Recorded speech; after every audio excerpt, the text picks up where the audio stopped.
Buenas tardes a todos, buenas tardes a todos, una vez más estamos acá reunidos en el espacio La formación del analista, conceptos fundamentales de la clínica psicoanalítica. Esta vez nuestro invitado es Eduardo Urbach, quien nos hablará sobre la constitución fantasmática Pegan a un niño. Va a ser la quijoteada de poder hablar de la constitución fantasmática en una sola clase. Bueno, Eduardo, esto es por las vacaciones, que cuando yo organizo todas estas actividades lo hago en el verano, suponiendo que las vacaciones de invierno iban a ser a partir del 9 y después, bueno, se corrieron.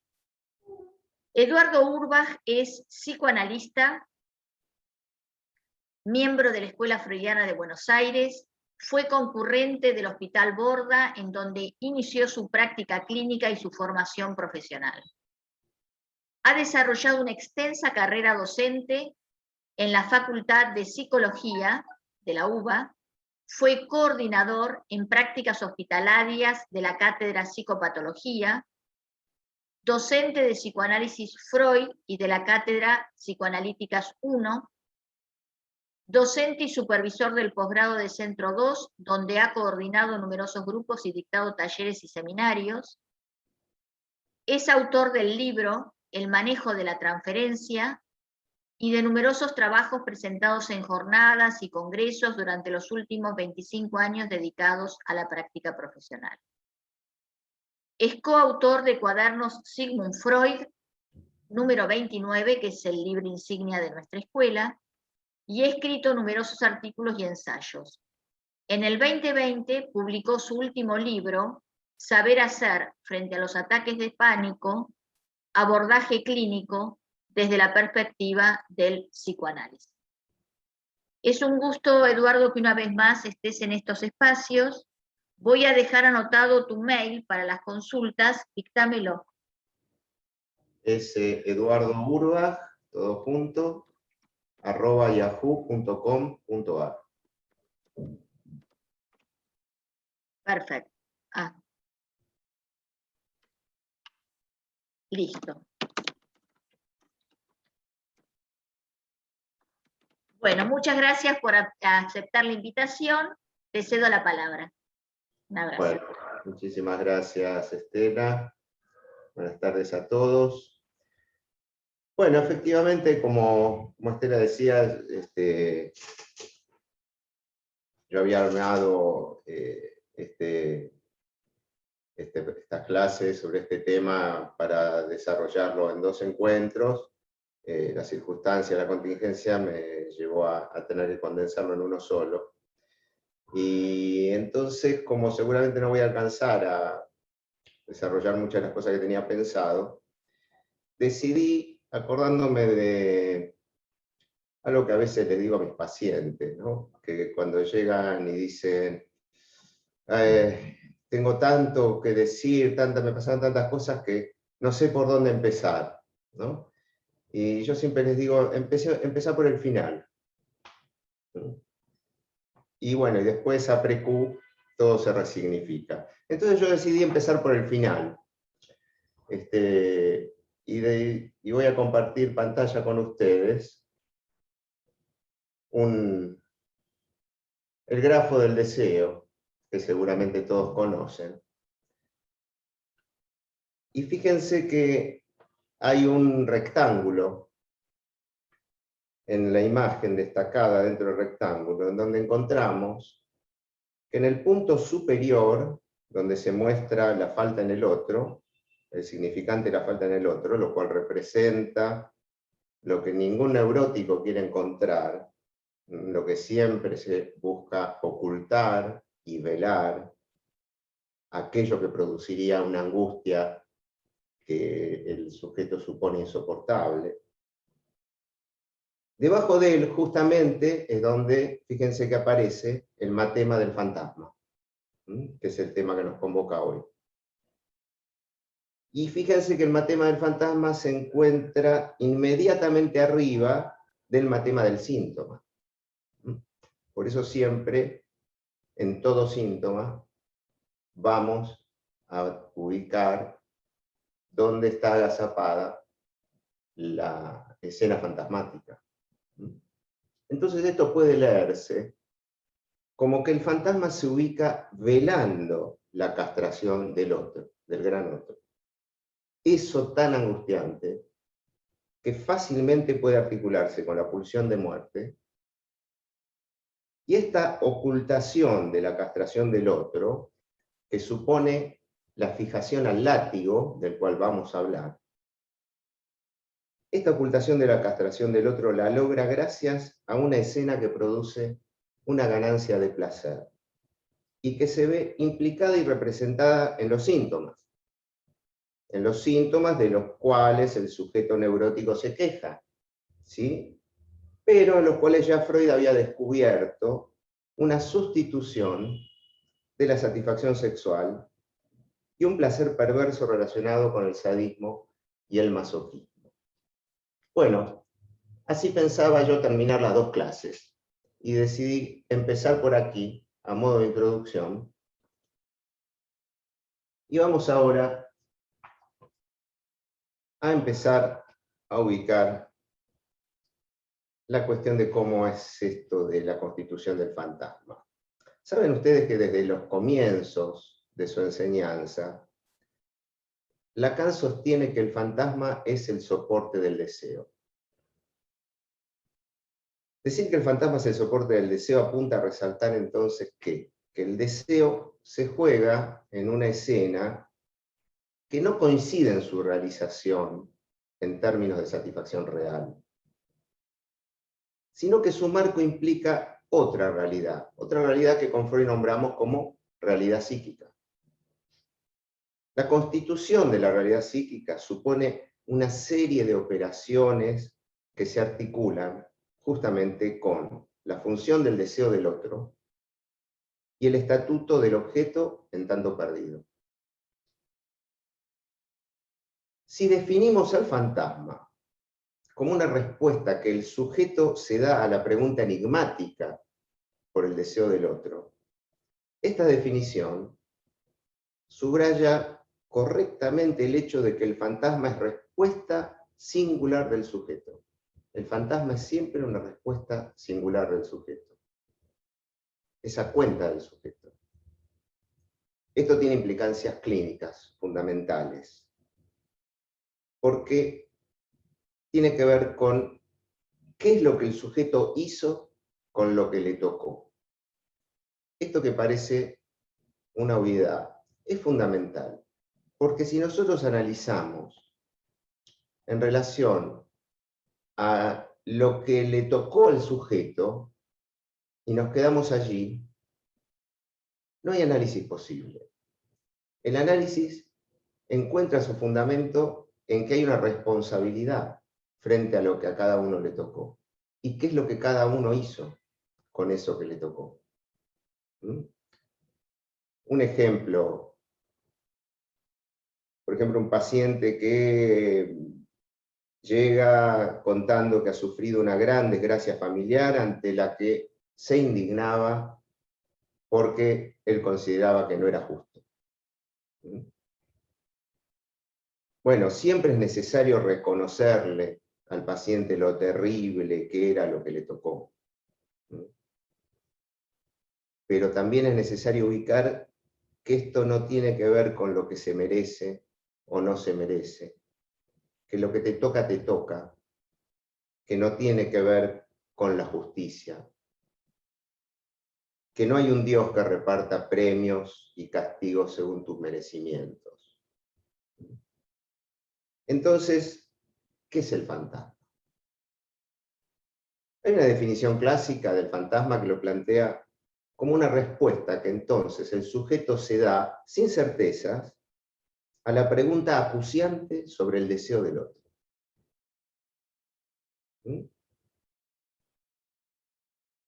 ¿Y por qué pregunta acuciante? Porque es decisiva para su devenir.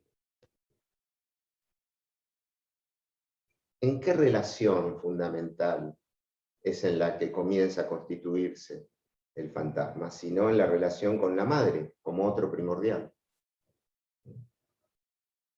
en donde se planteará para el sujeto la pregunta enigmática por el deseo del otro. Allí, en la relación con la madre. ¿Por qué? Porque en el querer del otro estoy implicado. ¿Cómo estoy implicado así? Yo, de esa presencia que aparece en el querer del otro, me pregunto, ¿qué soy? ¿Quién soy en el punto de encuentro con lo que quieres?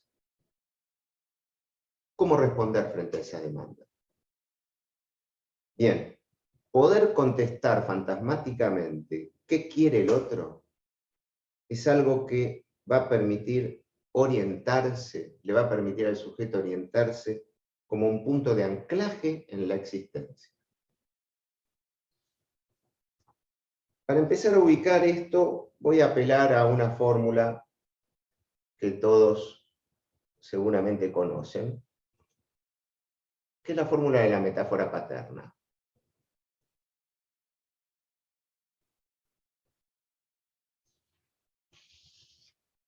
Vean ustedes que del lado izquierdo, debajo de la barra, en relación al deseo de la madre, aparece una X. ¿Qué es esa X? Esa X es el punto de angustia. Ese punto es ¿qué soy? ¿Qué soy para el deseo de la madre? Para el deseo de mi madre. Es lo que Lacan llamaba el Aleph de la angustia primordial. Es la angustia de no saber qué es la X, qué es lo que el otro desea. Lacan va a poner en la fórmula, introducir un suplemento, que es el nombre del padre. Digo que es un suplemento porque puede no estar. Toda la clínica de la psicosis, entre otras, nos demuestran que es un suplemento, puede no estar. Es un suplemento que al ocuparse de reprimir el deseo de la madre, va a permitir liberar al sujeto de lo enigmático de esa X. Hay que tener en cuenta que el nombre del padre lo tiene que transmitir la madre en sus dichos. ¿Sí? Está en la enunciación. El nombre del padre es un decir que no al deseo de la madre. Vamos a ir desplegando esto. Entonces, si nos pasamos al lado derecho de la fórmula,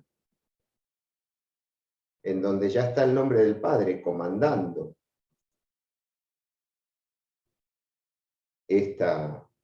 metaforizando toda esta problemática,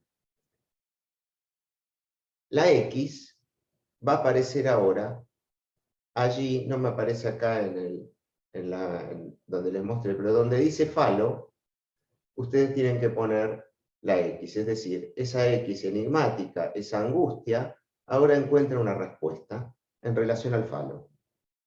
Ya no es el falo que la madre tiene, sino el que la divide. Porque la significación del falo es un agujero. El nombre del padre divide al gran otro, al otro materno, por el falo. Es un suplemento que podría no estar, como les decía, ¿no? A pre-Q podremos leer que habrá estado allí el nombre del padre esperando en el otro materno, habrá estado para esa madre un nombre del padre para darle a ese chico. Entonces el Aleph de la angustia va a ser taponado por el falo si operó el nombre del padre. Bien, hasta aquí esto a modo de introducción. Ahora vamos a darle una vuelta, apelando a los desarrollos acerca de las vicisitudes de la constitución subjetiva en busca de algún ordenamiento que nos posibilite orientarnos. Hay distintas vías. Yo elegí uno de estos ordenamientos, que es la dialéctica alienación-separación concebida como un tiempo lógico. Es un tiempo lógico de la constitución del sujeto que se estructura en un redoblamiento en dos tiempos. Para poder dar cuenta de esto, habría que hacer un largo recorrido, pero yo le doy las referencias. Hay que ir al seminario 11 de Lacan, en donde él formula la cuestión del primer piso de la alienación y separación. Y para ubicar el segundo tiempo lógico de la alienación-separación hay que ir al seminario 14, el de la lógica del fantasma, y al 15, el seminario del acto, en donde allí Lacan reformula el cogito cartesiano en relación a o no pienso o no soy. Voy a intentar hacer un desarrollo para que esto pueda ubicarse, pero esto es algo que nos permite orientarnos muy bien en la clínica cuando nos encontramos, por ejemplo, con patologías graves como la bulimia, la anorexia, las adicciones, en donde tenemos una detención de la constitución del fantasma en este primer piso de la alienación y la separación. Vamos a empezar a desarrollar un poco esto, a ver si empieza a tomar alguna claridad para ustedes. Al primer piso de la alienación podemos definirlo como la elección forzosa a identificarse con el sentido fálico ofertado por el otro materno. Saben ustedes que para la madre, de acuerdo a la ecuación freudiana, el niño irá a ocupar el lugar del falo. La madre siempre es fálica.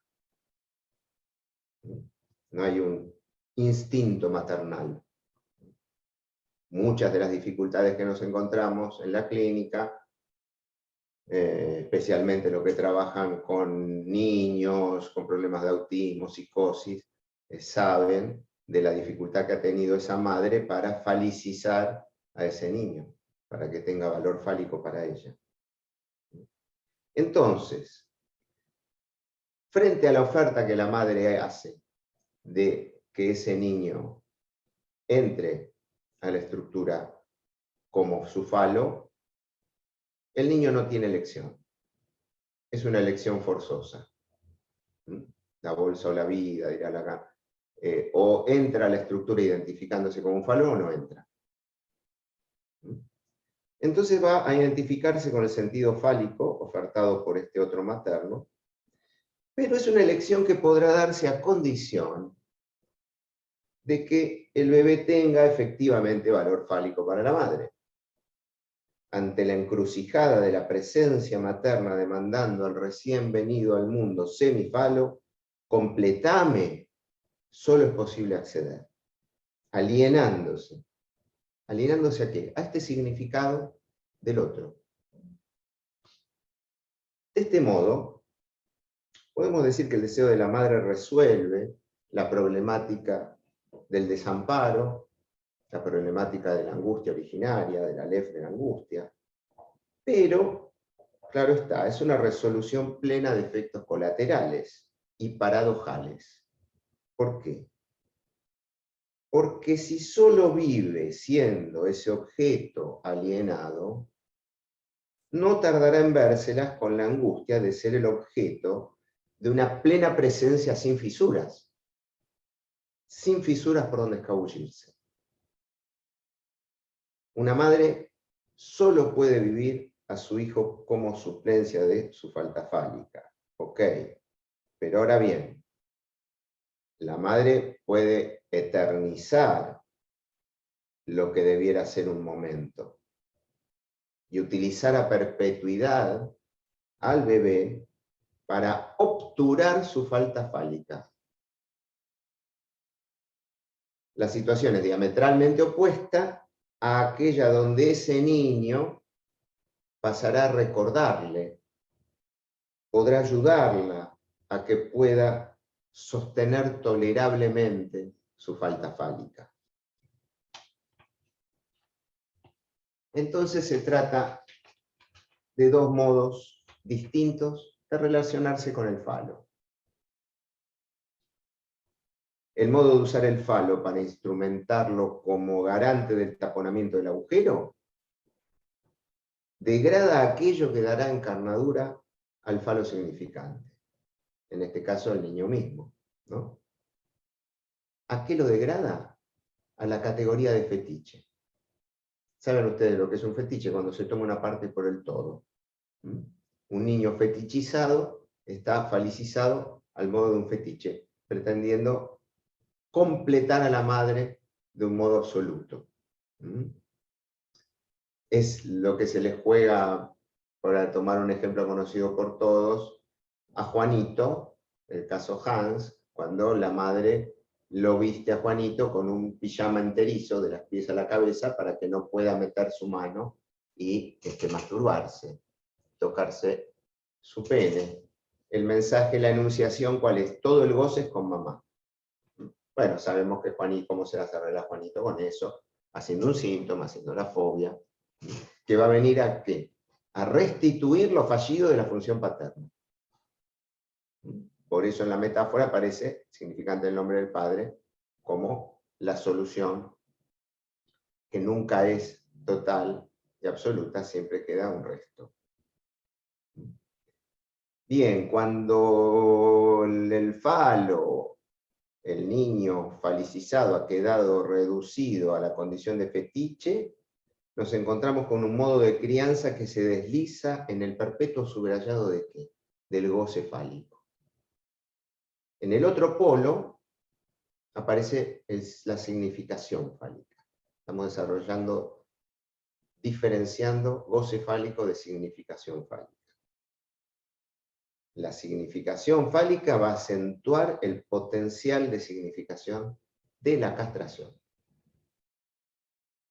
Entonces allí la significación del falo señala el agujero.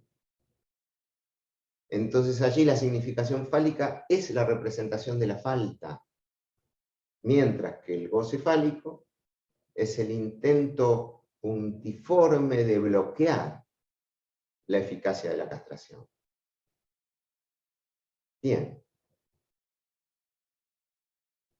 Rebobinemos. Sabemos entonces que el nacimiento del sujeto supone otro paso lógico.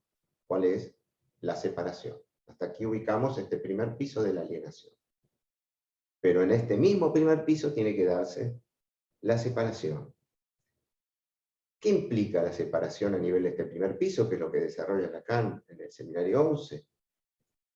Implica la producción de un representante del sujeto por la vía de su propia desaparición. Ustedes habrán oído aquello de, ¿puedes perderme? Si puedes perderme, entonces no soy enteramente tu falo. Puedes perderme quiere decir que la madre lo deja al nene y se va a trabajar. Puedes perderme quiere decir que la madre se va con un hombre y cierra la puerta. Entonces, si puedes perderme, entonces no soy enteramente tu falo. Me resto. Tengo la posibilidad de restarme, de ser enteramente aquello que te completa. Es muy interesante cómo lo formula Lacan en el seminario 23 del Sintón. Dice que lo que se produce allí es una forclusión. Nosotros estamos acostumbrados a hablar habitualmente del término de forclusión como forclusión del nombre del Padre únicamente. Pero Lacan también utiliza el término forclusión aquí en otro sentido. Forclusión del sentido fálico del otro. Es una forclusión de este sentido fálico que el otro me ha ofrecido y al cual me ha alienado inevitablemente, y que tiene por consecuencia dos efectos. El primero es la precipitación del famoso objeto A. Como que como resto caído de esa completud primigenia, ahora perdida. Esta es una de las maneras de entender qué es este invento raro de Lacan. ¿Por qué hablamos del objeto A como resto? Es el resto caído. Si quieren, en una formulita yo no la escribí, pero podríamos decir, el objeto A es el gran otro menos phi, es una resta. phi como falo. El otro menos el phi, en esa resta queda el objeto A. Lo que sea que queda por fuera de ser el falo del otro, del significado del otro. Algo que queda, de esa resta queda algo propio del sujeto que está desmarcado del significado que el otro le ha dado. La otra consecuencia es la apertura al juego del significante, por la vía de la significación fálica. Y esto es muy importante, porque podemos decir que es lo que da el puntapié inicial a cualquier resta posterior del sujeto. ¿Ante quién? Ante cualquiera que se arrogue el lugar de un otro con mayúscula. Si esto lo ubicáramos en el nudo Borromeo, cosa que hoy no tenemos tiempo de hacer, es el punto en el cual alguien puede poner una barrera, un límite al goce del otro. No quedar atrapado como objeto en el goce del otro. Restarse allí de ese quedar como objeto de goce del otro. Bueno, como les decía, para que esta operación pueda vehiculizarse es necesaria una condición. La condición es que el otro materno avale esta resta de sentido. Porque si ella pretende, si la madre pretende que toda la satisfacción se juegue solo entre ellos dos, a este niño se le va a dificultar la producción del objeto como causa del deseo. Que el deseo pueda circular por los distintos objetos. Bueno, esto es lo que hace del amor, y acá introduzco otro elemento fundamental, el amor. Esto es lo que hace del amor un factor determinante en los destinos de un sujeto. ¿Por qué una madre va a soportar privarse de gozar enteramente de ese bebé? ¿Por qué va a soportar no devorarlo, no comérselo? Por amor. Eso es el amor. ¿Mm? Es por amor que va a soportar privarse de ese goce, y así se abre el camino a la referencia o significación fálica. ¿Qué es la referencia al falo? Como lo que puede faltar. Se inaugura entonces allí la dialéctica falo-castración. Siempre falo y castración tienen que estar articulados para que las cosas anden más o menos bien. Y es por la vía del amor y la ligadura significante que se vehiculiza a través de los cuidados maternos que el bebé va a ingresar al campo de la pulsión. Y acá nos encontramos con esta dimensión del tiempo lógico, que es instituyente del segundo piso de la alienación, en el sujeto, que se va a identificar con el objeto que le oferta ahora el circuito de la pulsión. Tengan en cuenta que yo insisto con que son tiempos lógicos. Para que puedan orientarse con una referencia conocida, esto Freud lo tematiza y Lacan lo retoma con el juego del Fordá, que ubica Freud en Más allá del principio del placer, en donde el carretel, al lanzarlo, ¿no? Freud se pregunta por qué muchas veces está el Ford y no está el Da. Está tirar el carretel y no está recogerlo, porque el niño se representa en ese pedazo de madera existiendo por fuera de la madre. Fuera de la madre existo. Lo que hay es una representación, es un verse a sí mismo existiendo por fuera de la presencia materna. Entonces la madre se va y el niño juega a esto y ya no se angustia. Hay una transferencia sobre el carretel de lo que él es como objeto para el otro, de lo que él es como sujeto. Él puede existir y puede perderse para el otro, Y esto se tramita a través del juego. Es un hacerse desaparecer a sí mismo. La posibilidad de hacerse desaparecer, vieron que los chicos juegan mucho esto de me tapo, no estoy. El valor del juego de las escondidas. El juego de las escondidas es un juego importantísimo en la constitución del sujeto.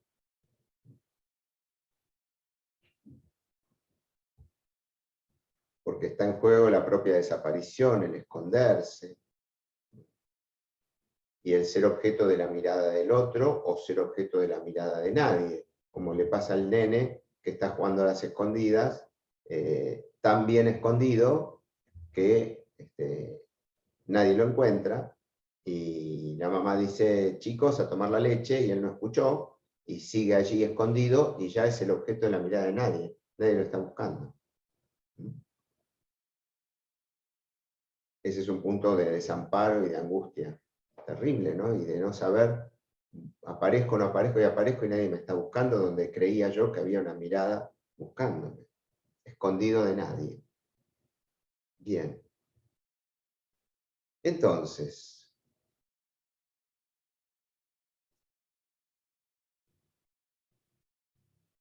les decía que esto es lo que hace del amor un factor determinante en los destinos de un sujeto. ¿Sí? Y que así es como se abre y se inaugura la dialéctica falocastración, por la vía del amor. Y que así es como entramos a este segundo piso de la alienación, en el que el sujeto se identifica con el objeto que le oferta el circuito de la pulsión. ¿Dónde? Allí donde no piensa. Por eso acá tenemos que ir al seminario 14. O no pienso o no soy. ¿Dónde? Allí donde no piensa. ¿Por qué? Porque piensa con los significantes del otro. Allí donde no pienso, soy. Soy el objeto de la pulsión. ¿Qué quiere decir soy el objeto de la pulsión? Objeto oral, objeto anal, objeto escópico, invocante. Soy el que se ofrece a devorarte o a ser devorado. Soy una mierda. Soy lo que querés ver. Soy el que tu voz me ordena que sea. Distintos modos de la alienación, ahora en este segundo piso, pero ya a través de la circulación del significante.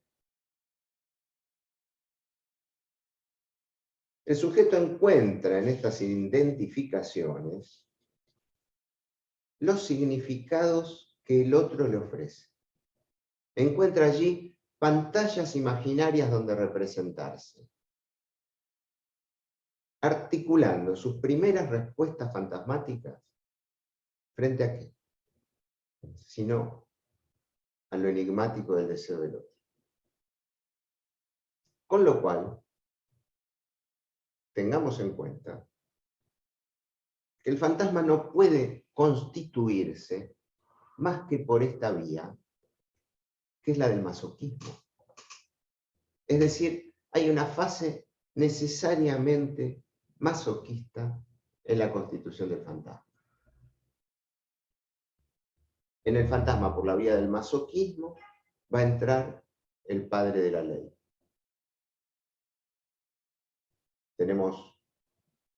Los invito allí a toda la referencia de Tótem y Tabú, Moisés y el monoteísmo, si quieren verlo en Freud, el hombre Moisés y la religión monoteísta. En el fantasma, la función del padre entra por el masoquismo. Por eso podemos decir con Lacan que la neurosis es religión del padre. ¿Por qué? Porque el neurótico llama a un padre que te pegue. Y acá nos vamos a empezar a acercar a pegar a un niño. El neurótico llama a un padre que le pegue, que le diga qué hacer. Podríamos decir que el neurótico llama al Dios del goce, a quien se le perdona cualquier abuso de poder. ¿Por qué? Porque te protege, porque te ama. Es decir, que allí tenemos una articulación con el erotismo del poder. Podríamos preguntarnos entonces, ¿qué es atravesar el fantasma? Esto que deben haber ustedes escuchado muchas veces, el atravesamiento del fantasma. ¿Qué es entonces atravesar el fantasma? No es otra cosa que deponer al Dios del goce.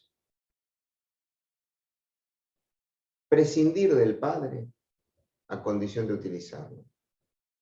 Están implicadas las dos caras del Padre. Prescindir del Padre del goce a condición de valerse del Padre de la ley. Prescindir del Padre del goce a condición de valerse del Padre de la ley. Que va a permitir que allí se articule el deseo, que se articule el deseo a la ley.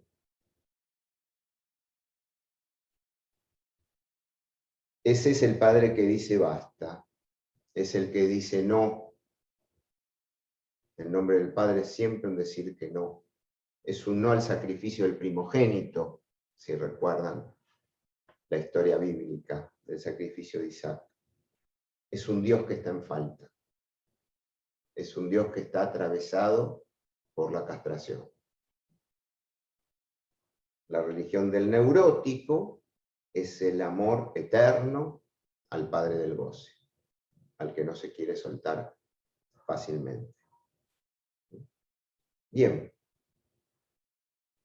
vamos a abordar ahora esta cuestión retomando la lógica del fantasma desde la fantasía pegana a un niño. Recordemos brevemente las fases que plantea Freud. Freud nos dice que el niño maltratado es siempre otro, por lo general un hermano, una hermana, y que el propio sujeto no es tampoco quien maltrata al niño de la fantasía. Estoy haciendo un breve recordatorio de lo que nos comenta Freud, es un artículo largo de 5 capítulos, 6. Se trata de un adulto, nos dice Freud, el padre de la niña, recuerden que eran casos de mujeres la mayoría, y va a situar 3 fases, planteando que esta fantasía, cito a Freud, esta fantasía dice, tiene una historia evolutiva harto complicada, en cuya trayectoria varían más de una vez casi todos sus elementos. Su relación con el sujeto, su objeto, su contenido y su significación.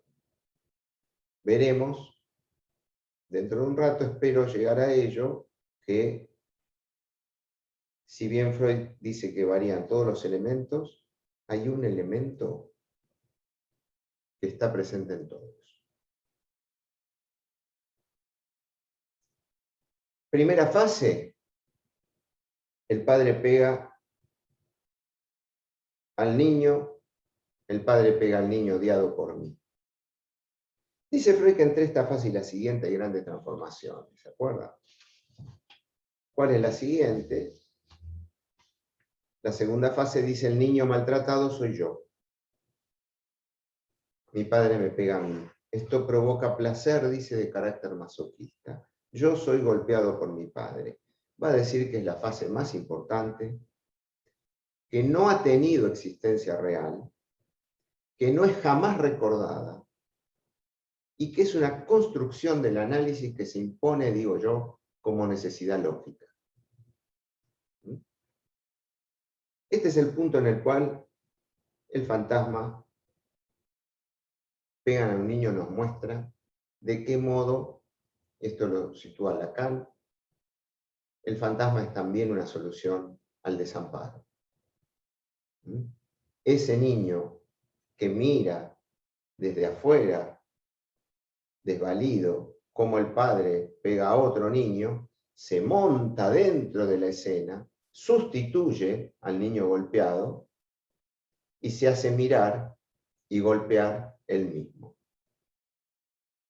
De este modo, este goce masoquista lo salva del desamparo, de la angustia, de estar allí en donde era objeto de la mirada de nadie.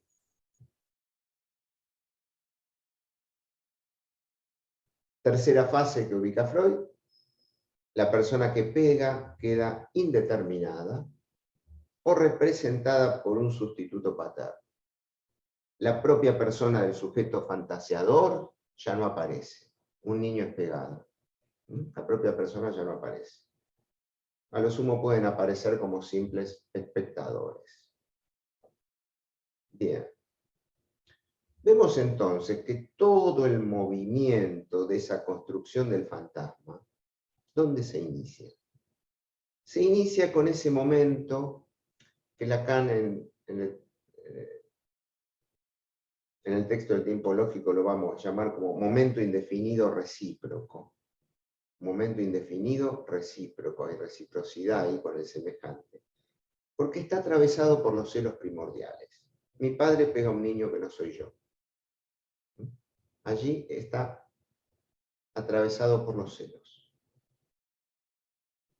Ahora, fíjense que la frase original, la que aparece en el análisis, es impersonal. Un niño es pegado. Y bien, esto es lo que aparece en la conciencia. Y esto es lo que nos llega en la clínica, muchas veces. Pero en verdad, lo que aparece como primer momento en el relato es el tercer momento, de la tercera fase.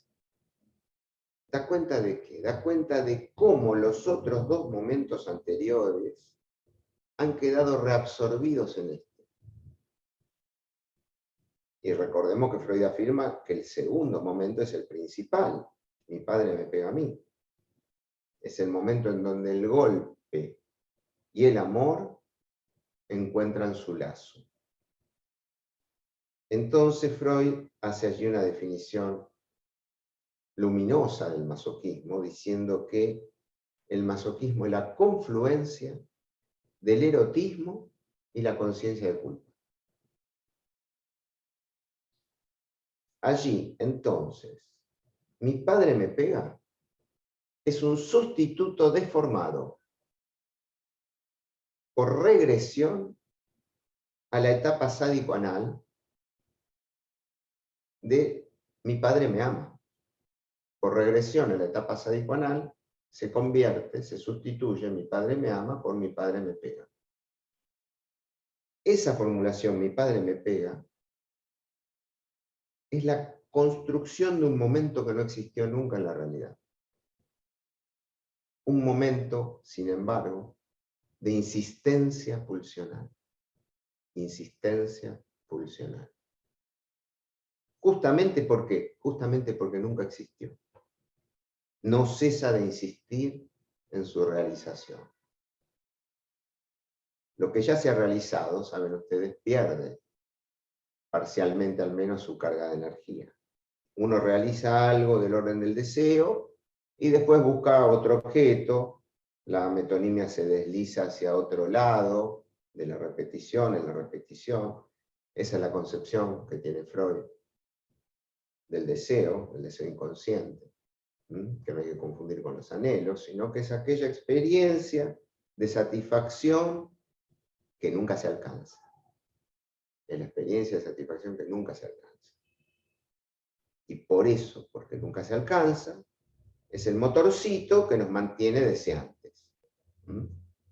Nada más paralizante y depresivo para el sujeto que ir detrás de un anhelo cual si fuera aquello que va a satisfacerlo plenamente y alcanzarlo. Hay un dicho popular que dice, cuídate de lo que deseas, no sea cosa que se te realice. Podría contarles más de una anécdota de mi clínica, de pacientes que alcanzaron lo que para ellos era el premio Nobel, ¿no? Y que quedaron luego de eso devastados. A veces, justamente eso produjo una demanda de análisis y demás. ¿Por qué? Porque se les realizó aquello que verdaderamente soñaban y creían, suponían, que era todo lo que los haría plenamente felices. En ese punto es que el objeto se vuelve incestuoso. Acá preguntan si es los que fracasan al triunfar. Tiene que ver con los que fracasan al triunfar, pero no exactamente, porque los que fracasan al triunfar, lo que está en juego es el sentimiento de culpabilidad, es la transgresión, por ir más allá, por ir más lejos que el padre. Acá lo que estoy hablando es de la dimensión incestuosa. El incesto no es otra cosa que el encuentro, la fantasía del encuentro con cualquier objeto que te va a dar una satisfacción plena. Si uno imaginariza que va a alcanzar una satisfacción plena, total y absoluta a través de cierto objeto, bueno, probablemente lo que aparezca es la inhibición, para protegerlo de llegar a alcanzarla plenamente, lo cual se torna siniestro. Bien. Les decía entonces que esto es el motorcito que nos mantiene deseantes, pero cuando algo no ha sido realizado, ¿dónde lo hallamos? Lo hallamos al nivel del deseo inconsciente, ¿no? Por eso también Lacan dice en algún lugar, lo inconsciente es lo no realizado. Llegamos entonces al tercer momento. Un niño es pegado. Nos encontramos con la formulación fantasmática en donde la implicancia del sujeto en eso que lo anima, su masoquismo, está completamente velada. ¿Se acuerdan cuando mostraba al inicio en el grafo del deseo cómo el matema del fantasma está allí velando la castración del otro, el significante de la falta del otro? En la fantasía Pegan a un niño está velado, que de lo que se trata es del goce de ser pegado como un modo de ser amado. Hay un goce masoquista que no se ve, tiene apariencia sádica. Gozar de ver cómo se les pega a otros niños. El segundo momento es este que nunca tuvo existencia real, según nos dice Freud. Pero hubo un momento anterior que sí tuvo existencia real, y es el que inicia el movimiento. Y es el padre pega a un niño que no soy yo. ¿Por qué? Por el drama de los celos primordiales. Entonces es en el Edipo, entrando en competencia con el otro, como semejante, es allí donde se inscribe el sujeto en el campo del otro, donde comienza este movimiento de constitución subjetiva. La constitución subjetiva se alcanza a través de esta competencia, y su inscripción en el campo del otro se articula en el encuentro con su deseo. Entonces, lo que nos dice Lacan en este jueguito del tiempo lógico, no sé si ustedes lo han leído, ahí lo que Lacan nos enseña es que no hay manera de inscribir este sujeto en el campo del otro, si no es pasando por esta dimensión del semejante, del otro con minúscula. Por eso Lacan escribe un seminario que lo titula De un otro al otro. Como ir del otro con mayúscula a un otro con minúscula.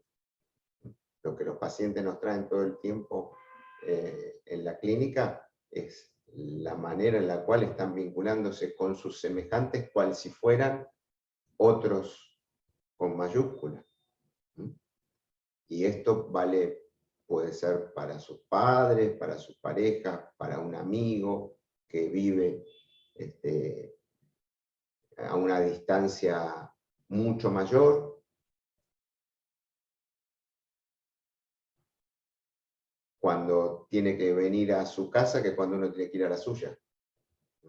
¿No vieron eso? Que hay amigos que siempre están dispuestos a recibirte en su casa, pero si vos le decís que vengan a la tuya, no, vos vivís muy lejos.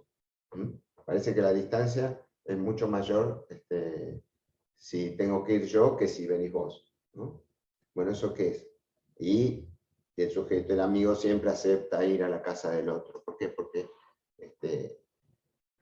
lo ubica ahí como un... Y el día que le dice, bueno, che, pero una vez podés venir vos, Bueno, ¿qué te pasa? ¿No? Y a lo mejor pasa que se empezó a analizar. Bien. Y empieza a poner en cuestión esta relación de un otro con mayúscula en sus semejantes. Y esto a veces se juega paradójicamente hasta con otros que aparentemente estarían en un lugar de inferioridad. La empleada doméstica, el portero del edificio. Son innumerables los relatos que uno escucha en la clínica de mujeres para quienes su empleada doméstica, quien se supone que son su empleada y están referenciadas a ellas como si fueran su otro con mayúscula, ¿no? Y están hablando de ellas, o bueno, ahora el gran fenómeno de nuestra época con los hijos. El famoso cuento de la pata de pollo, que cuando era chico veía cómo cuando se repartía el pollo, siempre el padre se comía la pata de pollo y el nene pensaba, cuando yo sea grande, la pata de pollo me voy a comer yo. Y resulta que ahora que ya es padre, la pata de pollo se la come el hijo, ¿no? Bueno, lugares en donde se juega ir de el gran otro al pequeño otro y viceversa. En la fantasía pegan a un niño, el movimiento comienza en la problemática del narcisismo. Entonces, todo va muy bien, pero de pronto uno descubre que no está solo en el mundo. Y esto tiene una función fundamental en la estructuración subjetiva. Por suerte uno descubre que uno no está solo en el mundo, que hay otros, que hay objetos, que hay competencia, hay celos, el otro me ama, y siempre hay razones para pensar que ama al otro más que a mí. Bien, allí se inicia este circuito. Demos un salto ahora para ubicar entonces dónde se verifica la castración en el campo escópico. Justamente por este saberse mirado más allá de lo perceptual, que es lo que ellos les ubicaban en relación al Fordá. A través de ese juego hay un saberse mirado y un poder verse a sí mismo, es decir, el armado de una escena en la que soy un objeto más allá de la presencia del otro. Por eso es necesaria la alternancia, presencia-ausencia. Una madre tiene que poner a jugar la alternancia, presencia-ausencia. El problema que tienen las madres primerizas, por eso yo siempre les digo, muchas veces las madres las mujeres embarazadas cuando tienen a su primer bebé, suelen interrumpir el análisis, están fascinadas, yo les digo, volvé pronto, lo antes que puedas, porque es en esos tiempos fundamentales donde se juegan cuestiones cruciales de la constitución subjetiva.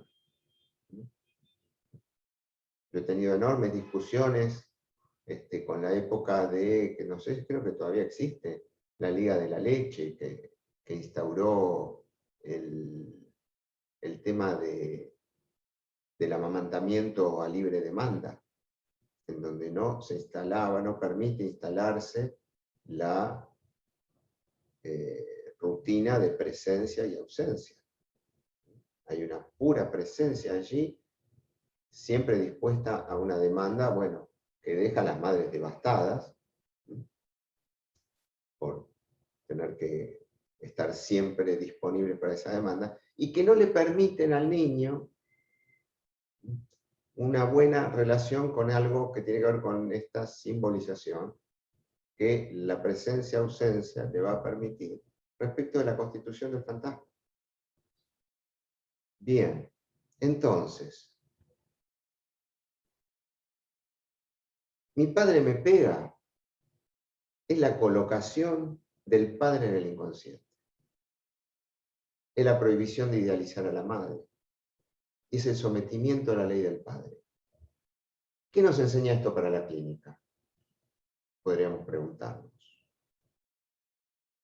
Bien, justamente, que ante la imposibilidad de dejar de someterse al otro, la dirección de la cura se rige por alcanzar reducir ese sometimiento al mínimo, sometiéndose a la ley del Padre. El masoquismo no se puede erradicar, se puede someter al mínimo.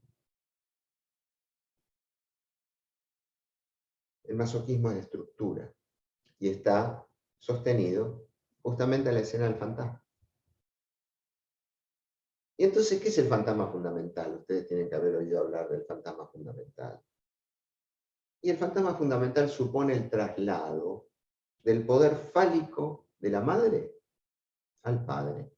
Es lo que aparecía en la metáfora paterna que les puse al comienzo. Entonces, cuando se produce este traslado del poder fálico de la madre al padre, es lo que logra Freud con Juanito, cuando se encuentra, cuando comenta de ese encuentro al que presencialmente va Juanito con su papá a ver a Freud, ¿no? Y Juanito le dice, y Freud le dice, el caballo tiene anteojeras, sí. Y el caballo tiene bigotes, sí. Mirá a tu papá. Y el papá tiene bigotes y tiene anteojos. El caballo es tu papá. Ese es el movimiento de sacar a Juanito de ese punto en donde él queda tomado como objeto por el poder fálico de la madre, y el que aparece allí es ahora el padre, mejor dicho, el caballo como sustituto del padre. Entonces el fantasma fundamental supone el traslado del poder fálico de la madre al padre. Entonces, ¿qué pasa? Que el fantasma es atravesado por la castración. Y esto que les voy a decir es un elemento fundamental para la clínica. ¿Por qué? Porque al realizarse la castración, se termina la amenaza. La famosa amenaza de castración de la que nos habla Freud. Como me relató alguna vez un paciente que le decía a su padre cuando era chico y se portaba mal, a la noche le decía, mañana a la mañana, cuando te despiertes, te voy a castigar. Después el padre se iba a trabajar a la mañana y se olvidaba. Pero no había podido dormir en toda la noche, porque estaba bajo amenaza. Lo peor es la amenaza. Una vez que se realiza la castración, se terminó la amenaza. Una vez que el padre le pegó la bofetada, se terminó la amenaza.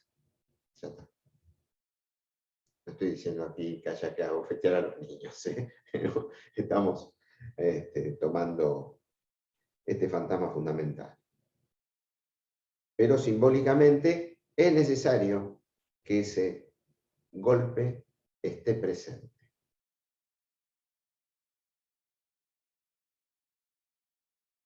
Entonces, ¿vieron que Lacan dice por ahí, Dios es inconsciente?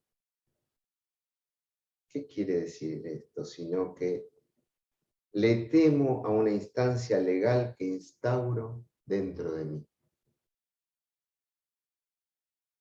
Obviamente esto tiene resonancia respecto del superyo.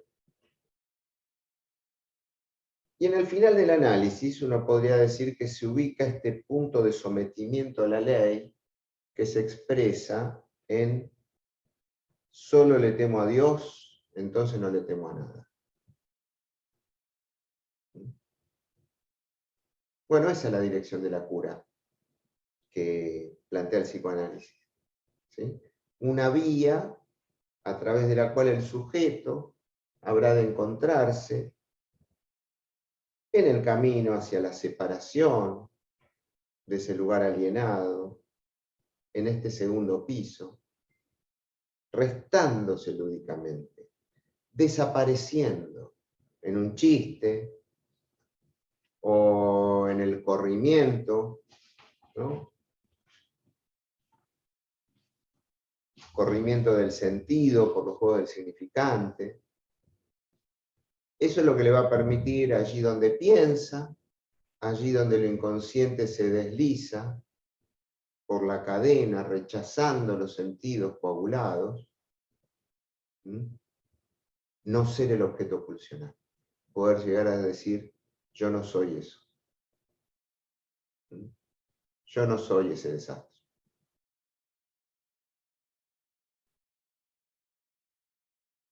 Con el que me nombraban con el que me nombra el super yo. Me dice, vos sos un desastre, vos no vas a formar pareja, vos siempre vas a estar con la ñata contra el vidrio mirando a las otras que sí pueden y vos no. Bueno, el análisis tiene que conducir a que alguien pueda decir yo no soy ese objeto. Entonces eso permite desmarcarse de ser enteramente el objeto de la demanda del otro como un gran otro.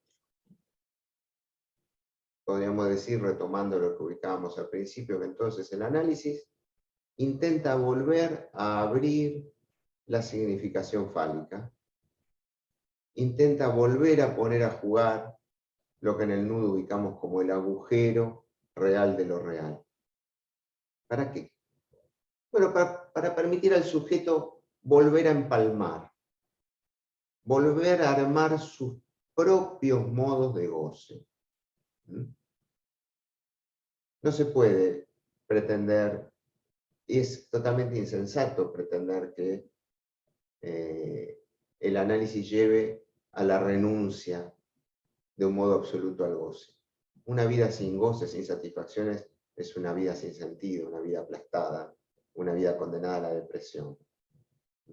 Lo que hacemos es acotar el goce, modificarlo, hacer que el sujeto encuentre una escena en la que poder gozar de tal modo que su deseo quede articulado a la ley de la castración y que entonces pueda alcanzar ese goce en lo que Lacan llamaba la escala invertida del deseo y entonces puede alcanzar goces que le permitan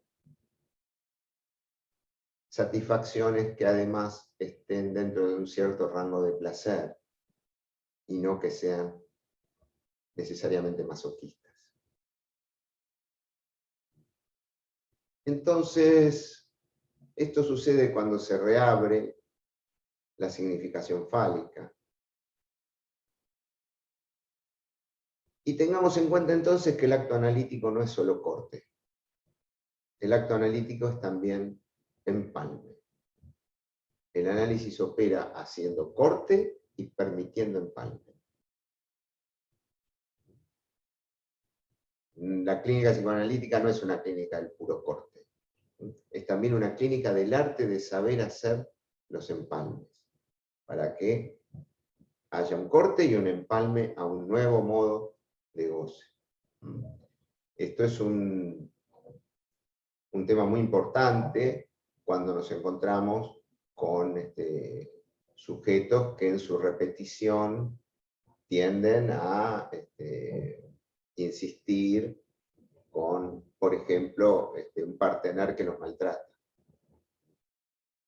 Precipitémonos, apurémonos a hacer que esa mujer golpeada abandone al hombre que la golpea sin haber permitido, o sea, hacemos corte, sin haber hecho además el empalme para que pueda haber otra escena posible en la que existir. ¿Y con qué nos vamos a encontrar? Con que al poco tiempo va a encontrar otro hombre que la maltrate igual o peor.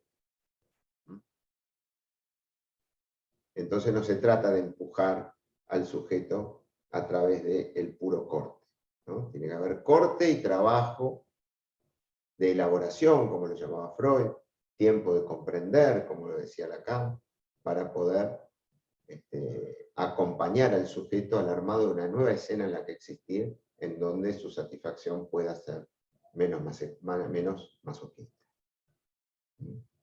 en donde el necesario sometimiento al otro quede reducido al mínimo.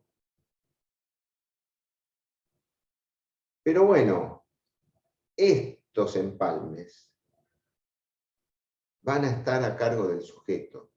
Nosotros acompañamos, nosotros armamos construcciones, armamos hipótesis, hacemos interpretaciones, producimos actos en la transferencia, pero finalmente tienen que estar a cargo del propio sujeto y no inyectados, porque si no quedan como inyectados como imperativos del otro, en este caso, del analista de la transferencia. Si quieren un ejemplo de esta dialéctica de empalme y goce, se ve muy bien en el orgasmo masculino, donde el momento de goce puede articularse con la de tumescencia. Allí se denuncia de una forma particularmente cristalina la estructura de la dialéctica de la relación del sujeto al falo. ¿No? El momento del goce orgástico masculino es aquel en que se pierde la disposición de la erección. Es decir, que del falo puede gozarse un instante en el momento en que se empieza a perderlo. Hasta la próxima vez.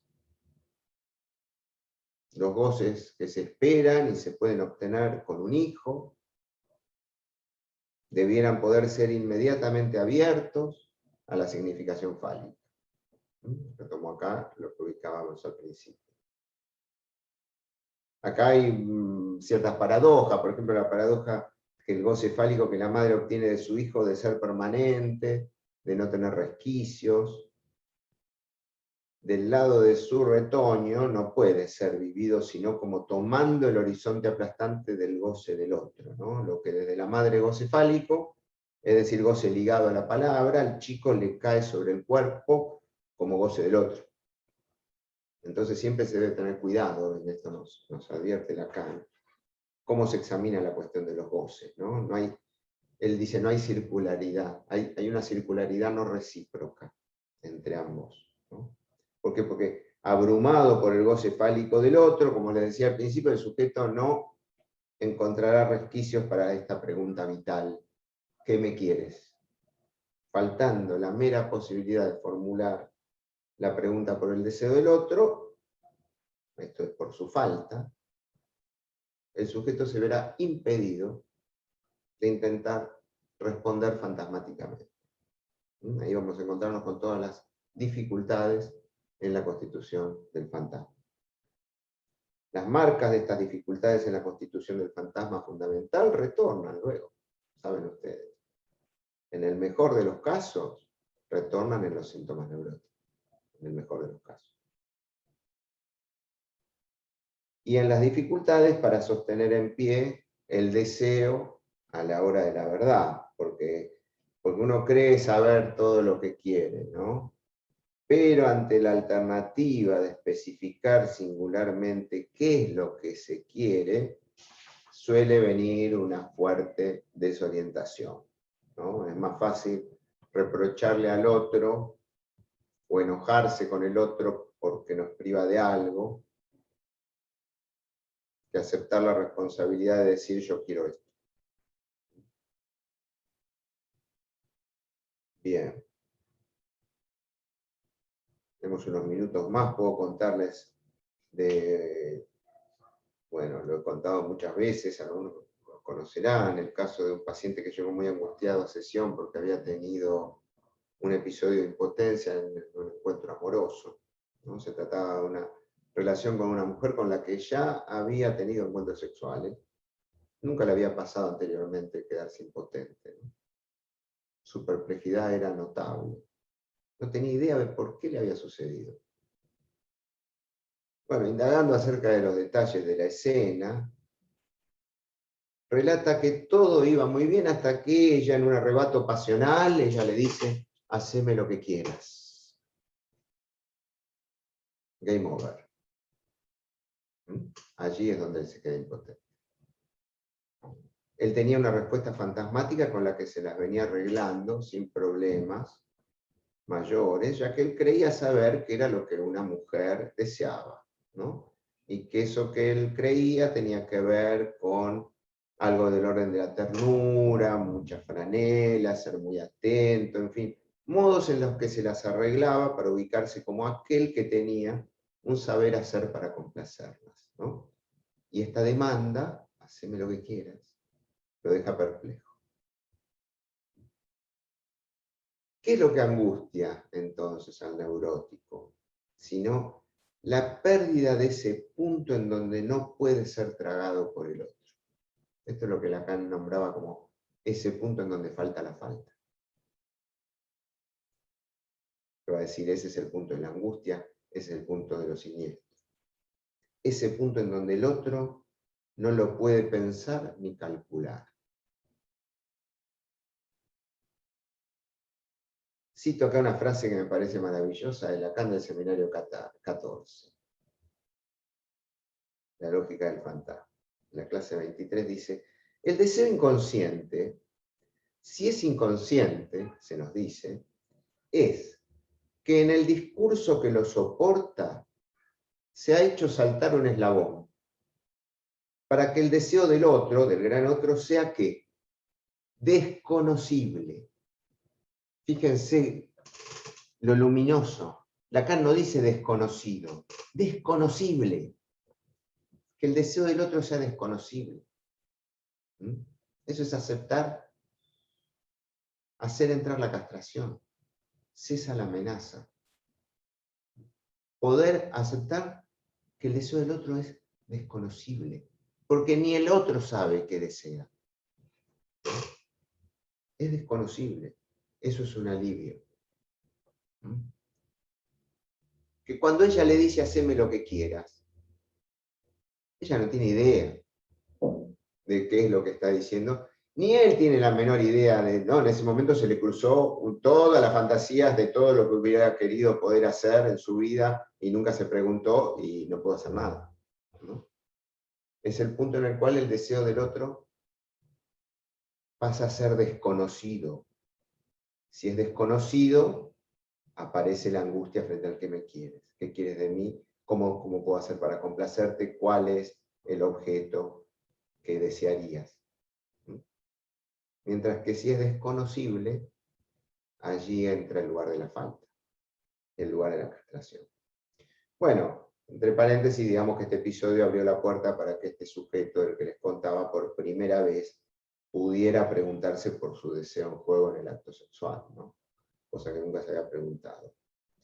¿Y por qué esto nos sirve para pensar algo de la cuestión del neurótico y su acceso al deseo? Porque el neurótico paga por el acceso al deseo pasar por la angustia. Cuando el sujeto se dirige decididamente hacia su deseo, inevitablemente ha de tener que pasar por el puerto de la angustia. Y esto es muy importante para poder diferenciar el estatuto de la angustia en la clínica. No es lo mismo cuando lo que aparece en la clínica, en el relato del paciente, es el punto de angustia, señalizando allí, orientándonos hacia dónde tenemos que dirigirnos, porque allí es donde está atascado su deseo. Que cuando nos encontramos con que en el camino orientado hacia donde su deseo lo está llevando, vía el análisis, se angustia. Bueno, pero esa es la angustia con la que está pagando el acceso al deseo, ¿no? Allí solamente tenemos que acompañarlo a atravesarla, ¿no? Sabiendo que la angustia pasa. Y que está pasando por un puerto necesario y que no hay manera de acceder hacia lo que uno deseó sin pasar por el puerto de la angustia. Bueno, solamente una mención en relación a qué pasa para el varón, sobre todo, cuando tiene que encarar el acto sexual. Encarar el acto sexual para el varón es encarar la detumescencia. Por eso Lacan dice al que en la eyaculación precoz habría que cambiarle el nombre, dice. No hay que nombrarla como eyaculación, hay que decir detumescencia precoz. Porque lo que está en juego es salirse lo más rápidamente de la escena para y volver a la detumescencia, porque lo que no se soporta allí es justamente la potencia en el punto en el cual el objeto se ha vuelto incestuoso. Entonces esto es poner en juego el falo como menos phi, el falo articulado a la castración. Cuando ustedes lean falo como menos phi, es el falo articulado a la castración. El goce fálico está destinado a la brevedad. La medida fálica es la que motoriza el deseo en la medida que el placer alcanzado siempre es menor al esperado.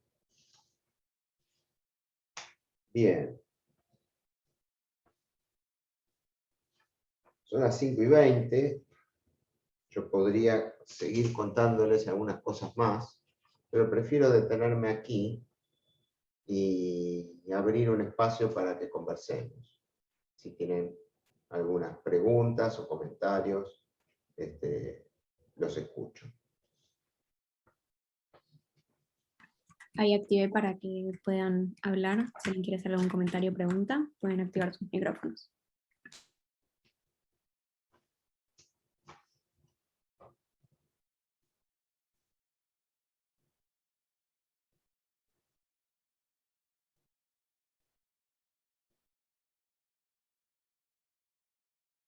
Bueno, de nada, gracias Marisol por tu comentario. Voy a fijarme en el chat si hay preguntas. Parecía la de los que fracasan al triunfar.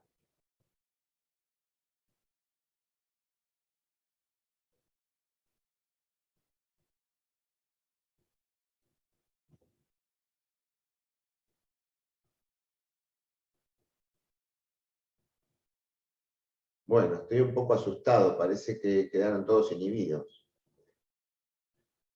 La clase fue demasiado clara o demasiado oscura, si no suscita ninguna pregunta, ningún comentario. A ver, ¿está bien decirle en la clínica al paciente que la angustia pasará? Pues algo que él o ella debe, en términos de leer, a ver. Anímense a hacer la pregunta en voz alta. Bueno, acá Trudy Mercader pregunta si está bien decirle en la clínica al paciente que la angustia pasará o es algo que él o ella debe ver por sí mismo. Bueno, veamos primero esto. Sí, bueno, hay que ver cuál es el estatuto de la angustia. Sobre la angustia podemos hacer un seminario entero. De hecho, es un tema central al que yo me he dedicado mucho en el último libro. Saber hacer frente a los ataques de pánico, y de paso les paso el chivo. Voy a, en septiembre, iniciar uno. Este año no hice 2 el año pasado. Este año en septiembre voy a hacer un curso breve de 5 clases sobre el tema de saber hacer frente a los ataques de pánico. ¿Por qué lo menciono? Porque a esta pregunta de si la angustia pasa, hay que diferenciar, hay que ir a inhibición, síntoma y angustia de Freud, y diferenciar lo que es la angustia automática, la angustia traumática, de lo que es la angustia señal, y cuando la angustia está o no está enmarcada. Si la angustia está enmarcada, uno puede apostar a que la angustia va a pasar a través del trabajo de análisis y de la palabra. Cuando la angustia no está enmarcada y es una invasión masiva que irrumpe, a veces es necesario acompañarnos con una intervención farmacológica, ¿no? Alguna interconsulta psiquiátrica que permita acotar algo esa angustia y permitirle al sujeto hablar, porque cuando él está invadido por una angustia permanente no puede ni hablar. Respecto del no pienso soy, no puedo aclarar eso. Hay que ir al seminario 14, al seminario 15 de Lacan, donde él desarrolla, yo puedo decir 2 o 3 palabras, él allí invierte el cogito cartesiano, que era pienso luego existo, pienso luego soy, y va a decir o no pienso o no soy, ¿no? Esto es algo que nos orienta muchísimo en la clínica, porque cada vez que el sujeto está tomado por la voz o las voces que lo atormentan de su superyo, que le dicen, por ejemplo, vos sos un desastre, el sujeto se identifica a esas voces, no piensa por sí mismo, sino con los significantes del otro, y llega a sesión y nos dice, porque me pasó otra vez, hice esto, hice aquello, porque yo soy un desastre. ¿No? Donde uno lo acompaña a desmarcarse de esa voz y a permitirle pensar por sí mismo, resulta que puede decir, bueno, no, pero yo sé que no soy un desastre, no, me pasó esto, ¿no? Entonces allí eso toma valor de síntoma, o toma valor de, ¿no?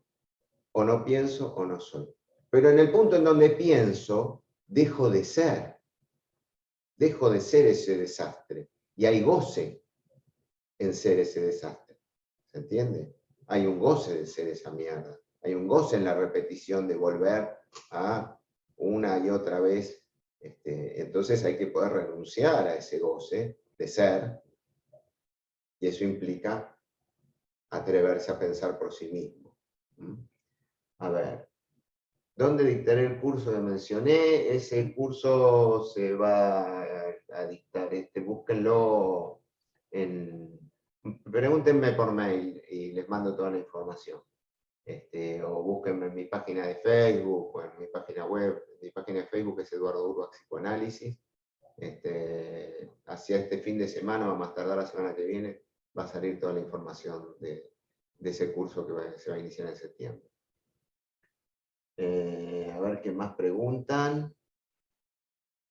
¿Es posible que la dirección de una cura sea la de ayudar a un sujeto a terminar de formar su fantasma? Bueno, es una manera interesante de pensarlo. Pregunto por un paciente con síndrome de Down en el que creo que el fantasma se termina de formar. Bueno, la verdad que no me atrevo a dar una respuesta, no tengo experiencia clínica con pacientes con síndrome de Down, no sé. Pero sí que por supuesto la dirección de la cura se articula con el armado del fantasma, de ir mordiendo en cada sesión una pequeña porción. Hay que morder siempre de a poquito, porque si no duele mucho y se desgarra y el paciente huye. Siempre hay que morder en cada sesión una pequeña porción del masoquismo en juego en sus síntomas. Una pequeña porción, sesión a sesión, ¿no?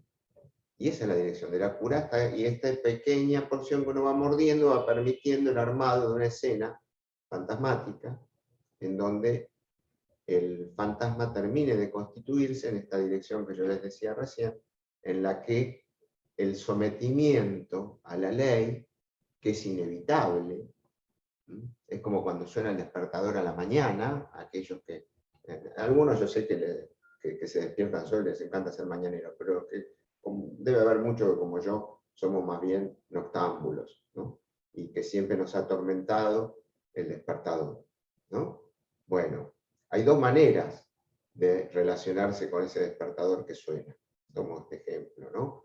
Una es vivirlo como un castigo divino, un tormento, la dimensión del Dios del goce, de un Dios tiránico que nos somete a tener que levantarnos. Otra es poder ubicar como las reglas del juego, y que ese despertador lo puse yo porque yo me quiero levantar, y es el precio que pago por aquello que yo deseo. Entonces me hago responsable y ese sometimiento es el sometimiento a la ley en la que estamos todos sometidos, que es que la realidad no es completamente como uno desea. Entre el placer esperado, entre cómo uno fantasearía, entre lo que a uno le gustaría y la realidad, hay siempre una distancia insalvable. Podemos hacer de esa distancia un abismo inconmensurable y sentir que el otro es un tirano, el gran otro es un tirano al que nos sometemos, y esto se puede jugar con los hijos, con el partener, con sus padres, o bueno, someterse a el mínimo de lo que es decir, no le agreguemos a lo que elegimos hacer porque lo elegimos nosotros, el esfuerzo que hacemos por aquello que deseamos, hacernos responsables de esto. Bueno, esta es la dirección de la cura. Son las 5:30 pasadas, les agradezco a todos muchísimo la atención, también todos los comentarios, y bueno, y será hasta otra ocasión. Entre paréntesis, también en agosto, creo que 12 y 19 de agosto, 19:30 horas, en este mismo marco de Centro 2, voy a dar un seminario sobre las 2 dimensiones estructurales de la transferencia, y voy a introducir algo allí también acerca de este tema de incipiente actualidad, que es la dimensión de lo presencial y lo virtual en el análisis hoy. Así que bueno, están todos invitados, y también al otro seminario si quieren, o hay otros espacios, el que tenga interés y ganas de seguir conversando, quedo a vuestra disposición. Bueno, buenas tardes a todos. Muchas Hasta la gracias. próxima. Chao. Buenas tardes, muchas gracias. Gracias. Chao. Muchas gracias. Gracias por la atenta atención.